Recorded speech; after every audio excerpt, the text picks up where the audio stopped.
कि नेताओं की पार्टियां नेताओं के वेतन के लिए काम करती हैं। अभी कांग्रेस का आदमी जीतेगा तो कांग्रेस के नेता का वेतन चालू होगा, कांग्रेस के नेता का पेंशन चालू होगी जो जीतेगा। लेकिन वोटर्स पार्टी का आदमी जीतता है तो सारे वोटरों का वेतन चालू होगा, खाली नेता का नहीं, सारे वोटरों का चालू होगा। इसलिए हम कहते हैं कि वो नेताओं की पार्टियां हैं और ये वोटर की पार्टी है। चुनाव जीतने के बाद जिसका वेतन चालू हो जाए उसी की पार्टी है। ये लोग कहते हैं, कांग्रेस वाले, बीजेपी वाले ये कहते हैं कि आप हमें वोट दो तो हम नेताओं को अमीर बना देंगे। ये नेता जो 25 करोड़ रुपया खर्चा करके इस समय एमपी का इलेक्शन लड़ रहे हैं, इनको आप वोट दे दोगे तो ये और अमीर हो जाएंगे। लेकिन उनकी अमीरी आपके किस काम की? आप उनकी अमीरी का क्या करें? इसलिए अब एक नई बात शुरू हुई है कि देश में नेताओं को अमीर बनाने के लिए वोट देना बंद करो और अब वोट देना शुरू करो कि देश के वोटरों को अमीर बनाया जाए। वोटरों को वेतन मिले, वोटरों को पेंशन मिले, वोटरों को भत्ता मिले, वोटरों को खजाना में हिस्सा मिले, ये देश के भलाई में है।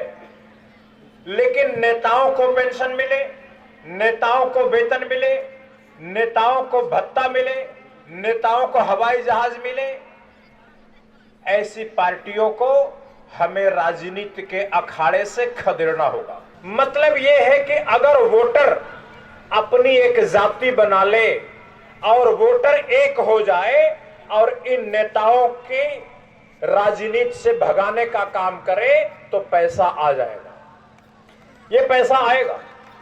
लेकिन जब तक हम लोग जाति में बटे रहेंगे, जब तक हम धर्म पे बटे रहेंगे, आदिवासी लोग आदिवासी नेता के नाम पर वोट देंगे, बोड़ो लोग बोड़ो नेता के नाम पर वोट देंगे, आसामी लोग आसामी नेता के नाम पर वोट देंगे, मुसलमान लोग मुसलमान नेता के नाम पर वोट देंगे।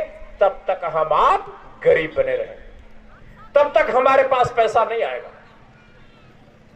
आसामी नेता कहता है कि तुम मुझे वोट दे दो और तुम्हारी वोट ले जाके गुवाहाटी में बेच दो।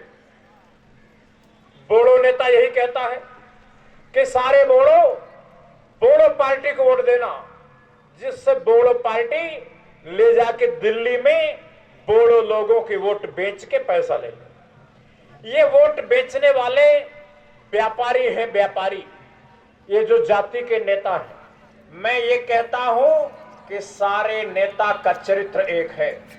वो चाहे मुसलमान का नेता हो, चाहे बोड़ो का नेता हो, चाहे आसामी का नेता हो, चाहे किसी का नेता हो, सब एक जैसे हैं। ये मानते हैं कि नेता को अमीर बनना चाहिए और जनता तो ऐसे जानवरों की तरह रहेगी।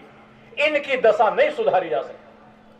मैं ये पूछता हूं, ये जातियों के नेता लोग अपने घर में चद्दर तान के सो, देखो इलेक्शन जीत जाओगे क्या?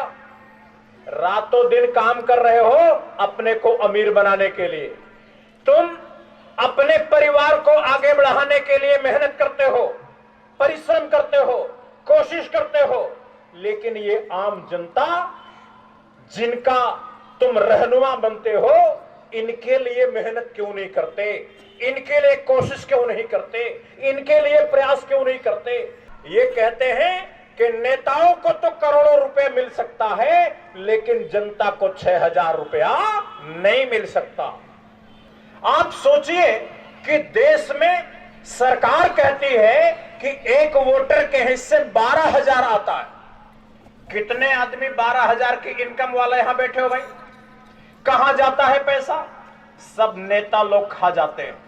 और नेता से पूछो कि नेताजी जनता को पैसा क्यों नहीं जाता? तो बोलते हैं कि अरे अमेरिका में, चीन में, पाकिस्तान में सस्ता सामान बेचना है। ये जो चाय के बागान हैं, पाकिस्तान वाले चाय पिए, जरा सस्ती चाय पिए, अमेरिका वाले सस्ती चाय पिए, चीन वाले सस्ती चाय पिए और सस्ता धान खाएं, चावल। इसके लिए इन्होंने क्या किया है कि देश के लोगों का 100 में से 95 लोगों का पैसा छीन लिया है। अब जब पैसा छीन लेते हैं नेता लोग तो आदमी मरने लगता है, छटपटाने लगता है। तब ये कहते हैं 100 रुपया में काम करोगे, 150 रुपया में दिन भर चाय की पत्ती तोड़ना पड़ता है कि नहीं? ये मजदूरी का नहीं, मजबूरी का रेट है, मजबूरी। और ये मजबूरी नेताओं ने पैदा किया है, जनता का पैसा छीन के, जिससे कि चीन में, पाकिस्तान में सस्ती चाय जाए। अगर चाय बागान में एक मजदूर एक दिन में 1000 रुपया लेगा तो चाय कितने रुपए में बिकेगी? आज बिकती है 250 रुपए में। अगर आप लोगों की मजदूरी चाय बागान में 1000 रुपया रोज हो जाए तब चाय की कीमत हो जाएगी 250 नहीं, 1000 रुपया। 1000 रुपए में बिकेगी चाय। अब एक बात बताओ, अगर 1000 में पाकिस्तान वाले चाय पिए, अगर 1000 रुपए में चीन वाले चाय पिए, अगर 1000 में अमेरिका वाले चाय पिए, लेकिन आसाम के सारे लोगों को 6,000 रुपया मिल जाए तो इसमें अच्छा है कि बुरा? अच्छा है ना। अरे चाय कौन बड़ी बढ़िया चीज है कि इसमें दूध है कि हिस्ट पुष्ट हो जाएगा? है तो नशा ही ना, है तो नशा। ये नशा कराने के लिए पाकिस्तान के लोग सस्ते में नशा करें, अमेरिका के लोग सस्ते में नशा करें, ये चीन के लोग सस्ते में नशा करें। इसके लिए देश को निर्यात बढ़ाने के लिए गरीब और गुलाम बना के रखना ठीक नहीं है।